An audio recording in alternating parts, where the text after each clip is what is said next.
హిందూ బంధువులందరికీ నా నమస్కారములు.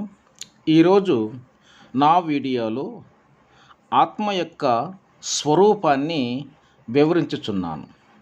ముఖ్యంగా మనం తెలుసుకోవలసిన విషయము ఆత్మ గురించి.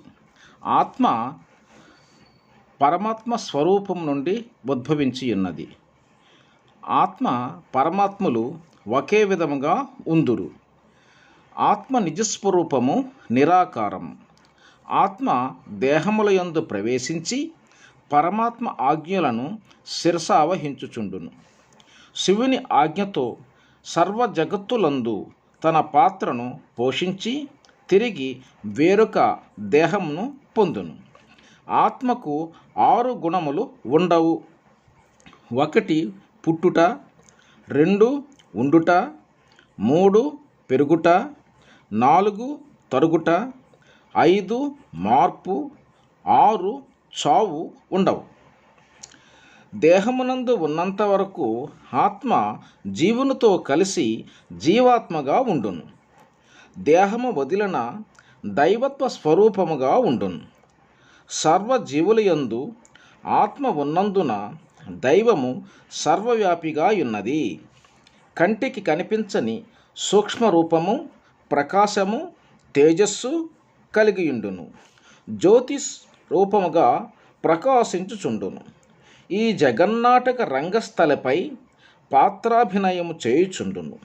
తిరిగి తన ప్రయాణము పరమాత్మ దివ్య సన్నిధికి చేరును.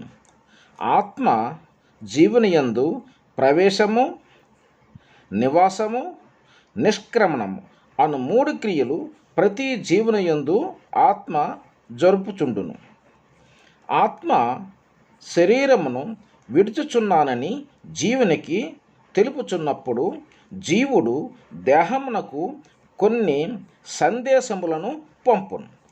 ఆ సందేశములు 6వ భాగమున మీకు వివరముగా వివరించగలను.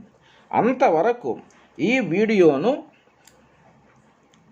అన్ని గ్రూపుల వారికి షేర్ చేస్తూ సబ్స్క్రైబ్ చేసుకొని 100 వ్యూసులు వచ్చినంత వరకు లైక్ చేయగలరని మా ప్రార్థన.